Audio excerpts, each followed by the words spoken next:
Olá, seja muito bem-vindo, seja muito bem-vinda. Eu me chamo Viviane, cuido de pessoas aqui na TU e hoje nós vamos falar sobre convenção coletiva de trabalho. A convenção coletiva de trabalho, ou a CCT, como ela é mais comumente chamada no nosso meio, ela nada mais é do que um acordo, um combinado entre duas partes. Que partes são essas? Parte sindicato, onde ali estão representados os colaboradores da empresa, e a outra parte que é a empresa. Para que serve a convenção coletiva de trabalho? Ela serve para a gente estabelecer algumas regras, né?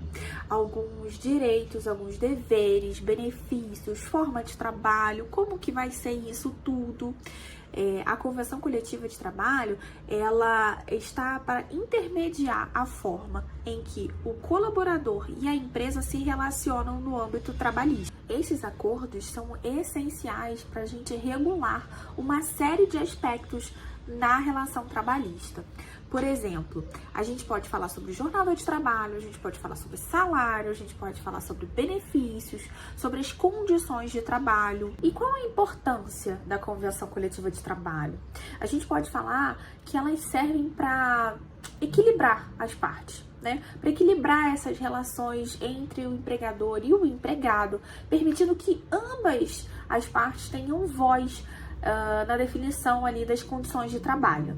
Além disso, as convenções coletivas elas trazem uma padronização desses direitos e desses deveres. Ela traz mais segurança, ela traz mais previsibilidade para essas relações trabalhistas. Então, para quem está do outro lado, para quem está ali no departamento pessoal, no RH, fica um pouco mais seguro, mais previsível e mais padronizado o que deve ser feito. Para o RH, para o departamento pessoal, as convenções coletivas elas desempenham um papel crucial. E por que eu falo isso? Porque são esses os setores que precisam estar sempre atualizados, sempre em conformidade com o que é estabelecido nesses acordos, nesses combinados. E por que tudo isso? Porque esses são os departamentos que são responsáveis por implementar as diretrizes que estão ali combinadas.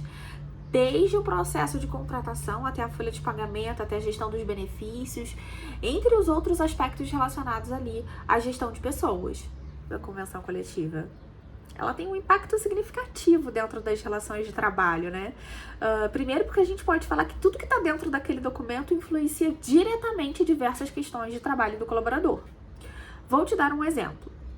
O salário. O salário vai ser reajustado? Ele vai ser reajustado semestralmente? Ele vai ser reajustado anualmente? Ele vai ser reajustado de 2 em 2 anos? Isso é um dos exemplos que vem descrito na Convenção Coletiva de Trabalho. Qual vai ser o tamanho da jornada de trabalho? Vai ter banco de horas? Não vai ter banco? Esse banco de horas vai ser remunerado? A quantos % ele será remunerado? Além disso, fala sobre benefícios, sobre elegibilidade desses benefícios, quais são os direitos, quais são os deveres. Tudo isso está sendo impactado por aquele documento. Além disso, a convenção coletiva ela pode impactar, inclusive, a produtividade e a satisfação dos colaboradores. Por que eu digo isso? Porque ela pode influenciar, por exemplo, na competitividade das empresas, uma vez que elas são influenciadas diretamente nos custos e na gestão do RH. Então agora eu vou falar um pouco sobre como o profissional de departamento pessoal, o profissional de RH, pode se manter atualizado e acompanhar todas as normas, todas as convenções coletivas que existem aí, algumas estratégias para que a gente consiga acompanhar esse mundo muito corrido. A primeira coisa para a gente se manter atualizado é o quê?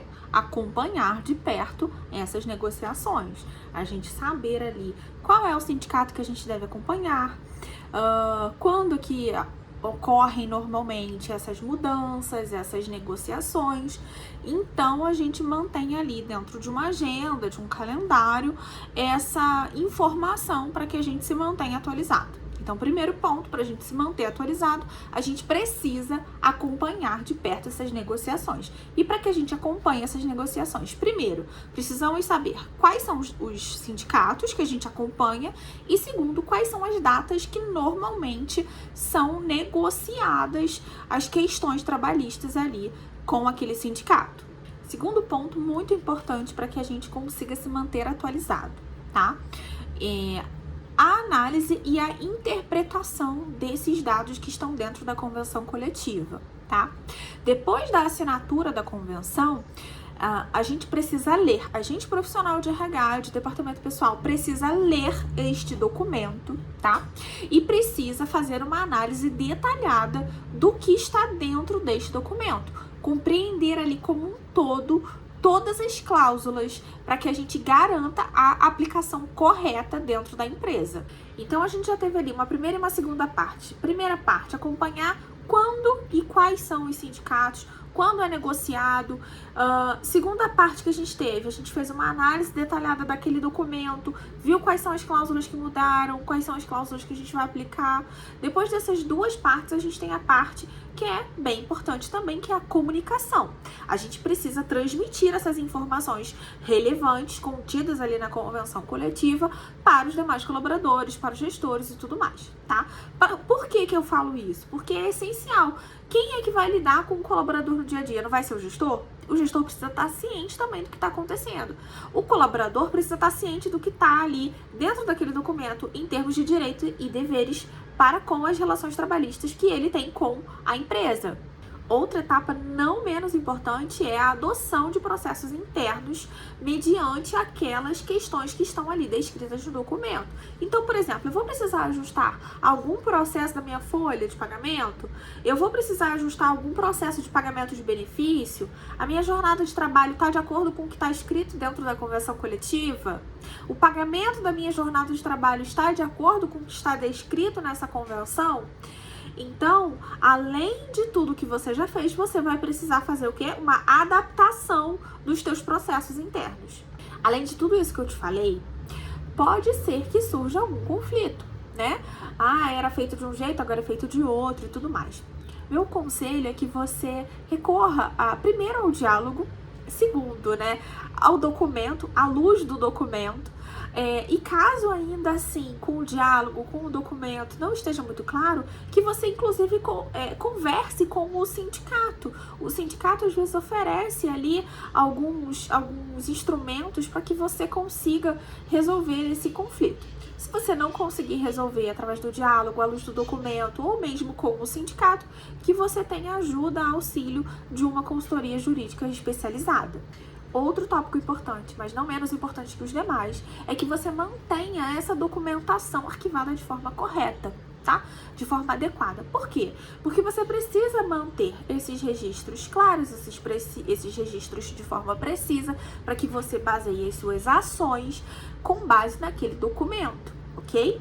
Esses documentos, eles vão ser essenciais para que você tome algumas decisões e para que você consiga mostrar que você está agindo de acordo com o que foi estabelecido, ok? Aproveitando que eu tô falando sobre a questão do arquivamento, de você ter esse documento ali fácil, esse documento arquivado de forma correta, eu aproveito para trazer aqui o tema tecnologia, porque a tecnologia ela tem um papel fundamental e significativo na negociação, na implementação dessas convenções coletivas. Por exemplo, a comunicação e a colaboração sobre esse documento, né? Hoje a gente tem plataformas e ferramentas de comunicação online que a gente não tinha antes. Então, permite-se que os representantes sindicais e os empregadores, os empregados, eles se comuniquem de forma mais eficiente. Logo, se você está num local aí geograficamente distante, você consegue se comunicar com o representante do sindicato de forma mais rápida do que era anteriormente. Isso facilita a troca de informação, as discussões, a negociação durante todo esse período aí de elaboração de convenção coletiva. Com a tecnologia, a gente consegue coletar e analisar os dados de forma muito mais rápida do que era anteriormente. Então, lá atrás, era naquele tempo que a gente imprimia de bobina, não sei se vocês vão lembrar, mas o departamento pessoal era um departamento em que ele precisava ser reformado, né? Então a tecnologia nos ajuda com relação a isso. Então a gente tem ali essas análises desses dados, essa coleta de dados e essa interpretação de forma mais rápida, de forma mais abrangente, então a gente consegue elaborar a convenção coletiva analisando esses dados que antes demoravam para chegar. Agora esses dados a gente tem num estalar de dedos. Então, falando sobre a tecnologia, as plataformas hoje de gestão de documentação nos ajudam a ter ali sistemas digitais para a gente armazenar a documentação, para a gente ter ali a gestão dos documentos. Isso nos facilita a ter o acesso à organização dessas convenções coletivas, esses contratos, esses acordos, esses documentos que estão relacionados. A gente garante que todas essas partes, sindicato, empregado, empresa, a gente garante que todos tenham acesso fácil e seguro a essas informações. A tecnologia nos ajuda também a automatizar os processos. Então, ferramentas de automação que antes não eram usadas, que a gente fazia na mão, a gente fazia no papel, a gente fazia de outra forma, hoje a gente faz num sistema. Hoje a gente aplica as cláusulas das convenções coletivas diretamente nos sistemas. Antes a gente não fazia isso. Então, a tecnologia nos ajudou a evoluir o nosso processo.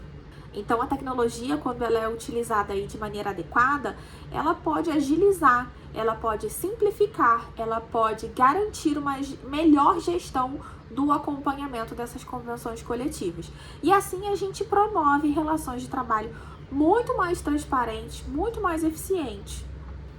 Para quem assistiu até aqui, o meu muito obrigada. Se você gostou desse tema, se você quer saber mais sobre esse tema ou sobre qualquer outro do mundo do RH e do departamento pessoal, entre em contato conosco.